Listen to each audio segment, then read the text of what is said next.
With the announcement of Sonic Frontiers The Final Horizon Update 3, I was compelled to go back and replay Sonic Frontiers, but this time on my PS5. During my experience, I not only set out to 100% the game again, but also to re-experience the story. I wanted to recapture that same feeling I had when I first played the game. I still love it just as much as I once did, but I feel like with this replay I was able to take off the rose-colored glasses and experience it for what it truly is. I was able to put my love aside and see the positives and negatives that this game has to offer. There was still a ton about this game that I really liked, but there's also some that I feel like I changed my mind on a little bit, like, for example, Amy Rose. Out of all of the characters in the Sonic the Hedgehog franchise, I feel as though Amy, at least as one of the main ones, is the one that is the most confusing. I feel like they're really not sure what they want to do with her anymore. In the beginning and for a very long time afterwards, it was made very clear that Amy was supposed to be the romantic love interest for Sonic the Hedgehog. She was supposed to pursue this character even if he didn't want anything to do with her. This way, I'll be able to keep my eyes on you. Ugh. Whether you liked it or not, the defining character trait for Amy during this time period was her interest in Sonic. Of course, there were other things she was able to do on occasion, like assisting a Flicky, or trying to prevent a robot from being destroyed by Sonic, or anything else along those lines, like helping Shadow in Sonic Adventure 2, but that really wasn't what made her her anyway. That wasn't the thing that Sega wanted you to know about this character. I'd argue though that since the beginning, Amy has seen an in-series progression as a character where she's grown, and we've seen that highlighted in the game itself.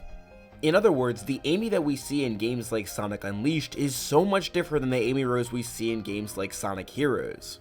In games like Sonic Heroes, she'd say things like, Sonic, this time there's no way out of marrying me. And even if this line is supposed to be a joke from Amy, which I think it is, I don't think Amy would say anything like this anymore just because she likely knows that this is something that makes Sonic uncomfortable. Saying things like this is an immediate turnoff for the character. And this can be said because in games like Sonic Unleashed, as opposed to forcing Sonic to go on a date with her, she actually takes the time to ask him to go on a date with her. This shift in Amy's character and the way she treats Sonic is because now she understands and respects Sonic's boundaries. She's no longer going to force herself on him, but rather give him that choice. It's because of that steady character progression that we see other character traits emerge in Amy because of this major thing that she was mainly all about. That love for Sonic took a huge step backwards. Of course, she still loves Sonic with everything in her, but she's not going to be over the moon about him and make it very publicly known. Because her love for Sonic can take a back seat, we can see this character for what she's supposed to be and what she actually is. I think one of the earlier examples of Amy showing that she's more than just someone who loves Sonic is in games like Sonic 06, where she does spend a lot of time looking for him in the game, but there's also so much about her that you're able to kind of pick up just by watching the cutscenes and just playing as her. One of the most impactful scenes from that game is where Amy stands up to Silver and defends Sonic from him. In the process of defending Sonic, Amy tells Silver that if it were between the world and Sonic, that she would choose Sonic. And I think a lot of times people chalk this up to Amy just being so infatuated with Sonic that she doesn't care about anybody else and only cares about Sonic, when that's completely false. Amy isn't talking about the well-being of other people, because we know that she cares about other people exponentially, and that's shown once again in Sonic Frontiers, again, which we'll get to, but just give me a second. What Amy is talking about in this scene, where she chooses Sonic over the world, is essentially saying that she knows Sonic unlike anyone else. She knows Sonic so well because she's been able to spend so much time with him. What Amy is exhibiting is experiential knowledge. According to the timeline, Amy is the second of the mainline characters to meet Sonic, and every time that she's showcased in a game, and from their very first encounter, whenever she gets captured, Sonic is always going to be there to save her. So it's not a matter of Amy loving Sonic in this scene. What it is trust. She trusts Sonic like nobody else, and even if Silver has this so-called expectation that Sonic is supposed to be the Iblis trigger and that he ruins the world and everything like that, that does not scare Amy whatsoever because she knows that Sonic would never do anything like that.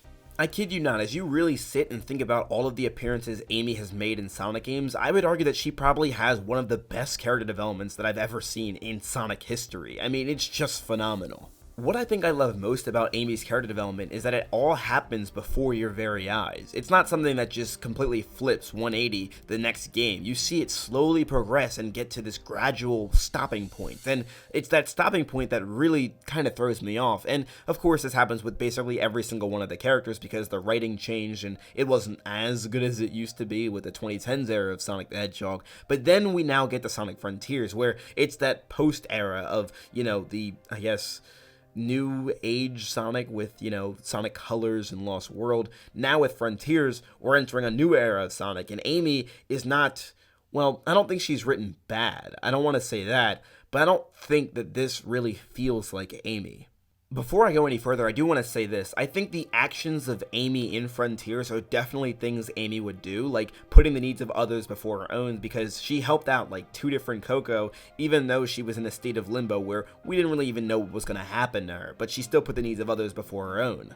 But I think the thing about Amy in Frontiers that didn't really hit home for me was that even though it is in her nature to help out the needs of others before her own without really even understanding the other individual, like the Flicky in Sonic Adventure, I think that's the best possible example, where she basically was able to help out that Flicky without really even knowing where he came from or why he had an emerald or anything else like that.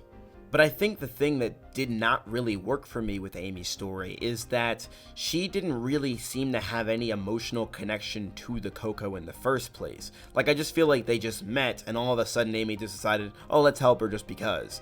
And I feel like that's why I wasn't really fully invested in Amy's story in Frontiers. I feel like with everybody else, like Tails and Knuckles, both of those two had a connection with the Coco they were assisting. Tails went through a very similar circumstance where in Sonic Forces, his best friend Sonic was missing, missing in action because he was gone for the past 6 months. So he kind of went into a state of devastation and couldn't even really will himself to fight against one of the easiest Sonic villains ever, Chaos Zero. This moment wasn't a moment of weakness for Tails, it was just a moment of insecurity and wondering what would possibly happen next without Sonic gone and not really wanting to face that reality. And I feel like that's so essential because the Coco he was assigned in Sonic Frontiers essentially went through the exact same thing. And the same thing goes for Knuckles, where all he could really see is the ruins of Angel Island getting destroyed during that one cutscene, and he was completely helpless to do anything about it, which is why Sonic had to swoop in and save him. Now, I'm not saying we need like a Family Guy cutaway to explain what happened to Amy and why she is the way she is, but I think it definitely, sorry to say it, it definitely helps. Like, I feel like having that demonstration of character development, that demonstration of growth from previous times, especially if you're basically getting back on track with the good style of writing of Sonic the Hedgehog, the writing that we're all so accustomed to and really like, then I think you kind of need to reassert the foundation, because I feel like with Amy, you just kind of thrust us right back into where she was originally supposed to be without really explaining why. And even if she was somewhat like that in the 2010s era of Sonic, where she always did just want to help out other individuals like in Sonic Lost World, that's kind of, I don't know, that era didn't make Amy seem like an actual character. She just seemed like the girl that had to be there to kind of get diversity going. And to be totally honest with you, I think part of me still feels that way with games like Sonic Frontiers. Amy just feels like she's just the basic girl character that needs to be there because you need a girl here. The Coco that Amy was assisting, yes, she didn't really have that same connection to as Tails and Knuckles do, but I think it's still important to define a connection that Amy has with the Coco. You can infer why Amy has a connection with the Cocos because in her past experience, that's just in her nature, but they don't even do that with Tails and Knuckles, so it just kind of feels like, why are we having the audience fill in the holes for Amy when it's not for anybody else? There's a really good scene in Frontiers where Amy tells Sonic that he should go out of his way to help out the Coco, but the thing that doesn't really work here is that Amy never explains why. If we look at this from Sonic's perspective, this whole Coco situation is not as pressing of a matter as saving someone who's in a state of limbo and completely unaware of where his best friend Tails is. This isn't to say that Sonic doesn't care about the situation that the Cocos are in, but more so that he cares more about what's going on with Amy and Tails. They're a higher priority for him. So it should take more convincing for him to do anything to help out the Cocos than it would be just to hurry up and expedite the process in saving Amy and Tails. But the only excuse that Amy could possibly offer up is Sonic should help out others in need, when in this particular moment, Amy is also in need. So for Sonic, the person that's in more need for him is Amy in this case, because she is like I said, in a state of limbo. Another thing that actually tricked me up about Amy's story is the ending. I feel like with every character, they kind of learn something from their experience in the Starfall Islands and have something to take away from it, where Knuckles, he kind of wants to learn to step away from Angel Island and associate more with friends and just travel and see the world and things like that. And for Tails, he wants to kind of go on his own and become stronger and also be more dependable just on his own. And also, of course, more confident. But then you have characters like Amy who just want to quote-unquote share her love with the world. And I don't think that's a bad thing to say, but I have a hard time trying to understand what that really means. And I made a video talking about what's next for Amy Rose, and I did kind of get it. I'm not going to sit here and lie like I didn't understand it and I made a video about it, but I do also want to say it should be something that's made very crystal clear. What does it mean to share your love with the world? What exactly does that entail? Especially because, like, Amy was already a character who, in my opinion, already shared her love with the world. She was already helping people without them asking and helping people when they needed it most. So, to me, it felt like Amy had learned a lesson that she already knew. I'm not saying I want to be spoon-fed all the answers, but that shouldn't be something I'm grasping at straws for. So to answer the question in the video, is Amy Rose bad in Sonic Frontiers? No, I think the only way Amy Rose possibly could have been bad in Frontiers is if they completely butchered the character, which they did not at all. I think Amy is actually, you know, the right way she's supposed to be. She's characterized the exact way that Amy Rose should be, but I feel like it's the writing that really takes a hit. You don't really get to see why she does the things she does and understand her as a character because of it. For someone who's new to the Sonic series, if they were to play Frontiers and understand all of these characters and get to know them, they really wouldn't be able to have a clear idea of who Amy is, but they'd understand who Tails and Knuckles are pretty well just because their history is kind of explained throughout the actual events of the game. Amy, not so much. You don't really get much from Amy outside of she likes to help people. But why does she like to help people? But I think that's all I really want to say about Amy Rose in Sonic Frontiers. Now I want to know what you guys think. Did you love her in this game? Did you hate her? Or do you agree with me? Let me know all of your thoughts in the comment section down below. I'd love to see what you guys have to say. Now with all that being said and done, if you enjoyed this video, don't forget to leave a like on it and subscribe to the channel, as it would go a super long way. Also, it wouldn't hurt to turn on the post notifications bell, that way you never miss a video from me. You guys do not want to miss what I have to say. But anyway, this is Sonic signing out. Have a super blessed day, y'all. Why are you playing that trash?